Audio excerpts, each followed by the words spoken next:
Yeah, are you surprised, though, that we would go for such an anachronistic form or return to such an anachronistic form of honours? Well, it's sadly characteristic of this government now. Ooh. It seems like Australia is regressing a little bit, and it may be something that's being used right now to introduce elitism. Well, first of all, Tony Abbott, your male Prime Minister, has appointed himself the Minister for Women's Affairs. So it doesn't surprise me at all that he wants to do something as ludicrous as bring back these titles. Now, I come from a country that was under British occupation for so many years, and when we got rid of the Brits finally in 1952 and they asked us if we wanted to join the Commonwealth, we said, fuck no. You still have the Queen on your money. You know, this for me, as a former colonial subject of my country anyway, is just, it's utterly bizarre. Your Prime Minister is a walking anachronistic, I don't know what else to call him. It's the people who go on the most about freedom of expression and it's my right to say this and my right to say that are usually old, rich white men who parade under the term libertarian. And what it ends up basically meaning is I have the right to be a racist and sexist shit. They have deep pockets, these libertarian, you know, old, rich white men. I'll just quickly go back to Tim for a response to that, because you are a libertarian, you are white, but you're not old. The reason that they said that, actually, you know, this is actually all about the free market. This is why I'm bringing in the rich old white men.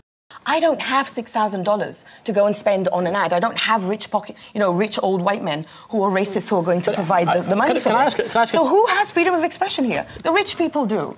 And I also want to look at who has the problem with 18C? Who has come a cropper by this law? And I saw there was a contrarian columnist. Well, there's a fellow called Andrew Bolt, who's a public conservative, highly published, with his own blog, etc., etc. OK, so what I would like to say is that there are a lot of contrarian columnists around. I've worked in newspapers for years. They're the ones who make the money, and they are the one. You know, it's from the moment the printing press was invented, there were people who worked out if you take a contrarian shock jock point of view, you're going to get a lot of attention and a lot of money. I don't think we should change laws to protect their freedom of speech. And the whole debate is centred around how we can protect them and enable their free speech. And I think we're looking at protecting the wrong people.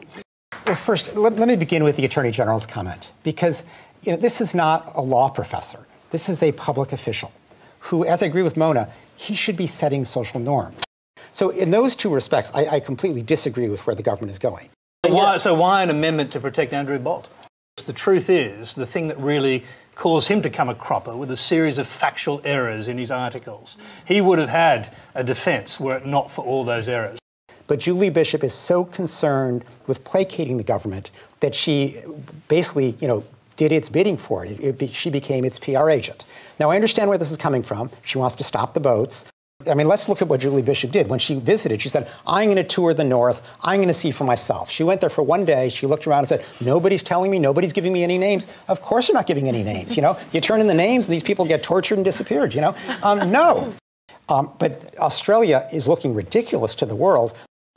Ilwad, what do you think? Well, I think, like Ken said, Australia is looking quite ridiculous to the rest of the world. I think your main concern is to sell our regimes and our dictators weapons. You turn a blind eye to torture when you know very well what happens. You only pay attention when one of your subjects ends up in our jail, which is absolutely wrong, because obviously I'm against the imprisonment of Peter Gresta. But if he wasn't in jail right now, would you be paying any attention to the hundreds and thousands of people in Egyptian jails? You wouldn't. All you care about is business deals, selling weapons to these dictators, getting oil from them. I mean, Berlusconi did the same thing with Gaddafi, because none of you do absolutely anything to help us. And will Australia's role in this somehow damage Australia internationally, in your opinion? Well, first, can I just address the things happen comment? This is torture. Torture is flatly criminal, prohibited in all circumstances. It is never okay. For Tony Abbott to say, these things happen, that was flat wrong. That should never have been what he said. I mean, it was disgraceful what Abbott did there. What about sending back Sri Lankan asylum seekers to Sri Lanka? I mean, that would be appalling. We're well and truly fucked. And we want you to condemn our military regime. Well, my view is that it would be wonderful if the government took children out of detention tomorrow. Yeah. And can I just ask you, why stop at children? Because, I mean, obviously children suffer terribly. They're very vulnerable, but women suffer, men suffer, young and old men. What's the difference? The death at Manus Island was a tragedy. People are obviously desperate when they've paid thousands of dollars to people smugglers and have no hope of coming here. Yet why did the ABC show no similar outrage for the thousands of deaths caused by the dismantling of the Pacific Solution? I reject the characterisation of the ABC's role in this. In fact, some of the most graphic reporting on this was done by ABC reporters, including finding ships that nobody even knew had been lost at sea and finding the detail of those. So I just discount what you're saying. I take issue with that. You never once opposed the previous government's policy in my reading of the ABC. OK, all right, Ken Roth. All right. Well, first, if I could just let me address the 100 days without a boat, because the question really is, how did that happen? If I said we're going to execute everybody who shows up in a boat, the boats would stop. Is that a fair way to do it? No. You've got to do it in a way that respects human rights, and sending people off to Manus Island or Nauru, given the conditions there, is not a way that respects human rights. At this point, Australia is nowhere near bearing its burden. I mean, Australia is pretending as if, the sky is falling because 20,000 people arrive by boat. Let's look what a real disaster is looking like. The question is right now, is Australia a wealthy country doing its share by having taken in 20,000 asylum seekers? No. Ilwad, listening to this, what are your thoughts? I think that Australia is taking a lot of very horrific positions and putting itself in very difficult situations. They're cuddling up with Sri Lanka, cutting off the boats and celebrating that they have had 100 days of no boats coming in.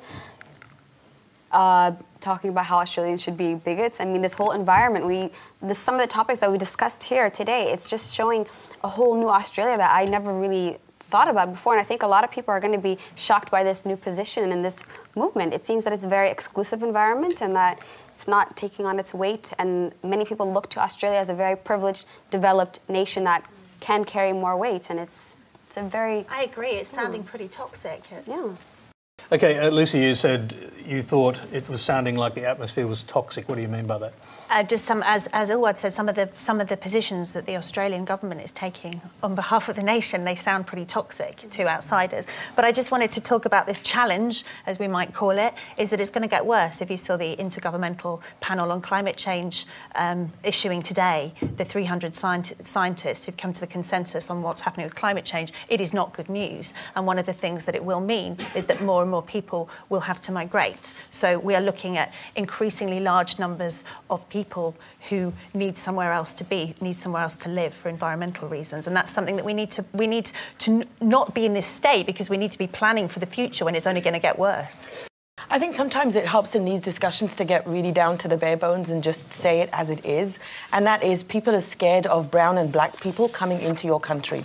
And that's essentially what it is. And once you take it down to the bare bones, when you talk about things like the dole, and they're coming to take our jobs, they're coming to take our money, and all these incredibly, as you said, Lucy, toxic ideas that people have, it is at the end of the day about racism.